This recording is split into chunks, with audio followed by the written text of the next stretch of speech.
Kalau latihan otot tanpa minum kayak susu, suplemen yang lainnya, apakah jadi ototnya?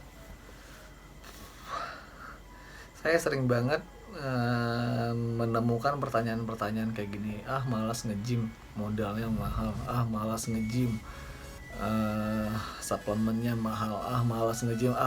Banyakan ahnya, belum mulai udah banyakan ahnya. Tapi itu wajar ya, bagi saya itu wajar. Karena udah tersugeskan untuk masuk ke dunia fitness itu biayanya mahal, padahal itu hanya pintar-pintar kita kreatifnya aja. Dulu saya nge-gym. Apakah tidak berbahaya orang yang punya riwayat asam lambung untuk nge-gym? Pribadi saya sendiri punya riwayat mah dan asam lambung ya.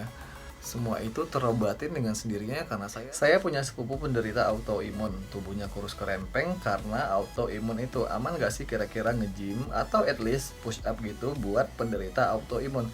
Apakah dengan push up juga bisa menaikkan berat badan? Bang, mohon sarannya. Saya habis latihan bicep kok jadinya sakit ya. Sakit setelah latihan itu ada dua kemungkinan. Yang pertama,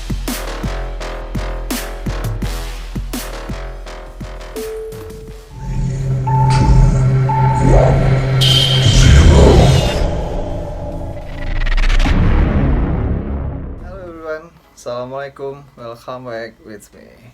Gimana kabarnya teman-teman? Semoga selalu tetap sehat dan bugar ya. Di kesempatan kali ini saya masih menjawab pertanyaan dari teman-teman yang belum terjawab. Mungkin lusa kita udah bisa tutorial untuk cara latihannya ya, karena belakangan gymnya masih tutup dan mungkin besok insya Allah udah bisa buka, jadi kita bisa sharing-sharing tips untuk latihannya. Oke. Apakah bagus untuk sarapan buah-buahan? Ya, sangat bagus. Karena sangat dianjurkan banget ya, sangat dianjurkan sarapan itu adalah buah-buahan. Masukin buah dulu, makan buah dulu, baru kasih menu-menu yang berat. Jadi kalau pertanyaannya apakah bagus, ya sangat bagus sekali ya. Buah-buahan dulu sarapannya itu bagus. Oke, next lagi ya. Badan besar, kakinya kecil. Cara membesarkan kaki gimana ya bang? Caranya ya latihan, nggak ada cara lain. Latihan kaki, lakukan semua gerakan-gerakan latihan kaki, tapi jangan dalam waktu yang bersamaan.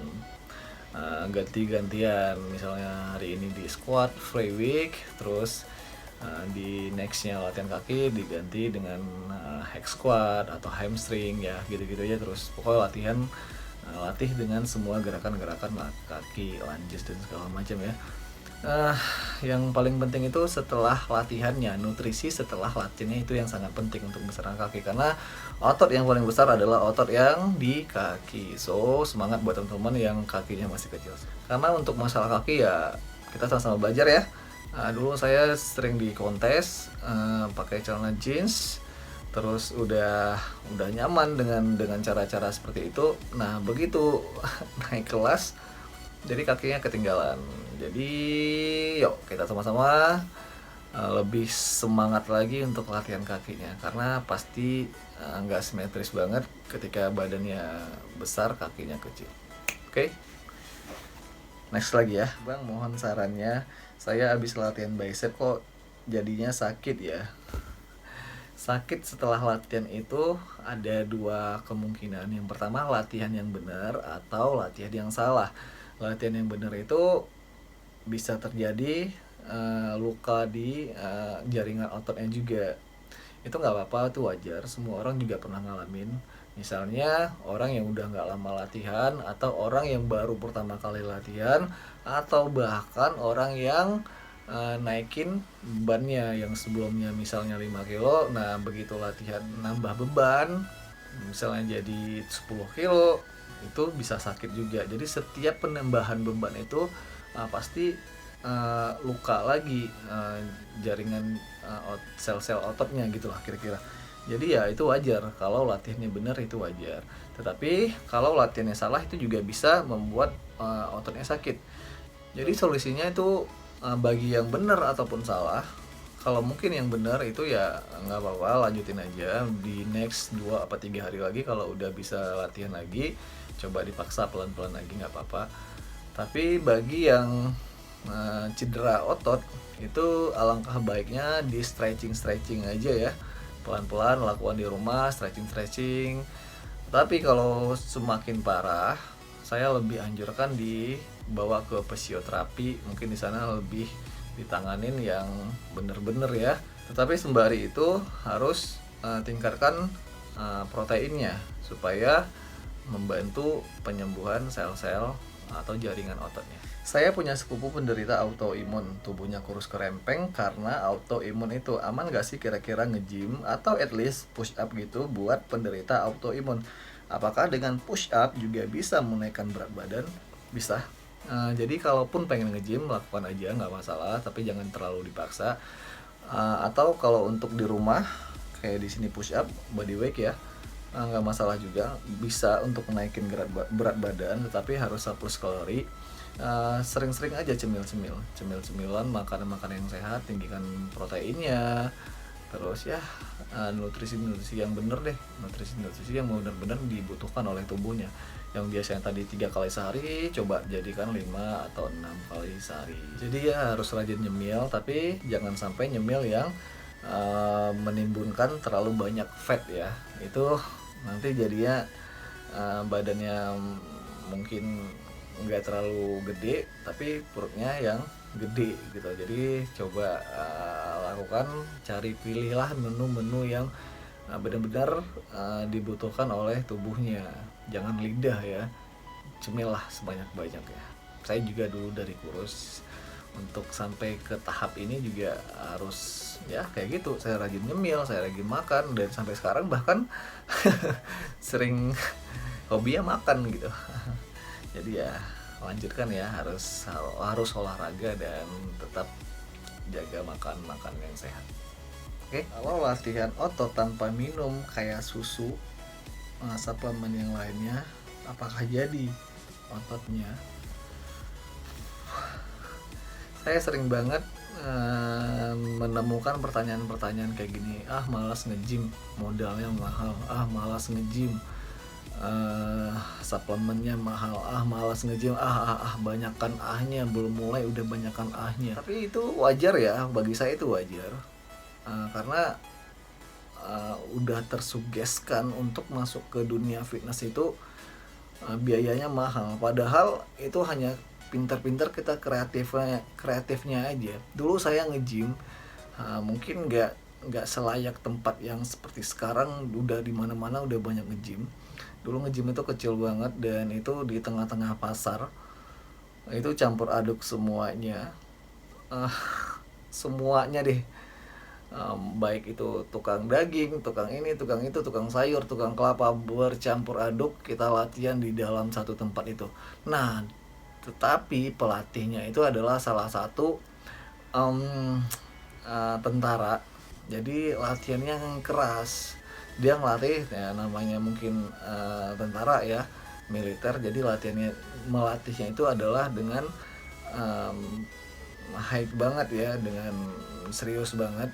Jadi disitulah timbulnya keinginan yang benar-benar membuat saya sampai seperti ini gitu loh. Jadi kalau ditanya, dulu saya di sana juga nggak ada suplemen, ada, tapi di saat itu ada suplemen, duit yang nggak ada gitu. Jadi solusinya kita bisa dapetin dari makan sehari-hari. Nah, di rumah orang tua kita masak misalnya ayam atau ikan dan segala macam, tahu, tempe, itu juga bisa. Jadi jangan berpatokan nge-gym harus pakai suplemen ini, suplemen itu. Kalau ada suplementasi itu adalah membantu, jangan terlalu berfokuskan di sana. Itu banyak banget latihan harus pakai suplemen, jadi udah tersugeskan di otak mereka, nggak latihan lah karena suplemennya habis, nggak latihan lah karena nggak ada suplemen, nggak latihan karena nggak ada duit dan segala macem.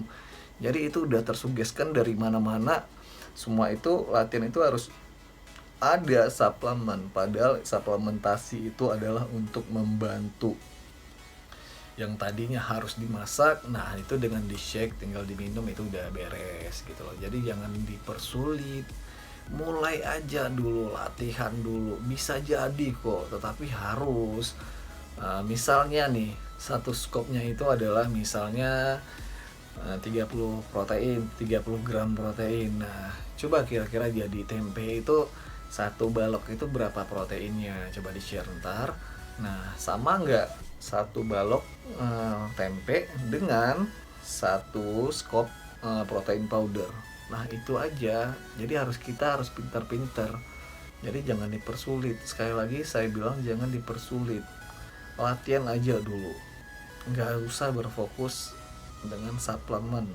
Kalau ada bagus, kalau nggak ada juga nggak apa-apa, nggak masalah. Saya sering banget, mungkin di video sebelum-sebelumnya saya udah sering sampaikan, jangan putus asa dulu, mulai aja belum.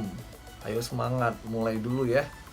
Oke, next lagi ya. Apakah tidak berbahaya orang yang punya riwayat asam lambung untuk nge-gym?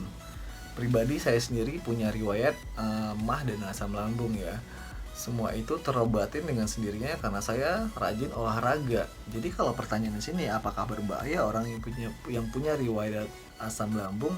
Pribadi saya sendiri saya nggak ngalamin efek-efek dari itu semua karena dengan olahraga yang teratur, toh dengan sendirinya kita juga makan yang teratur, penuhi nutrisinya, terus makan sebelum lapar, banyak banget manfaatnya.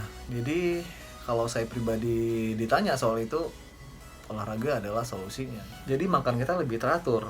Yang tadinya makan yang kita nggak teratur, terjadilah mah dan asam lambung. Nah, dengan kita olahraga, kita lebih mengatur pola makan kita. Mah itu kan terjadi karena kita nggak mengatur pola makan kita, makan yang telat, suka telat dan segala macam. Karena dokter bilang, cara penyembuhan mah atau asam lambung itu adalah dengan pola makan yang benar. So, lanjutkan. Oke, thanks for watching. Bagi teman-teman yang belum di-subscribe, silahkan di-subscribe, like, and share.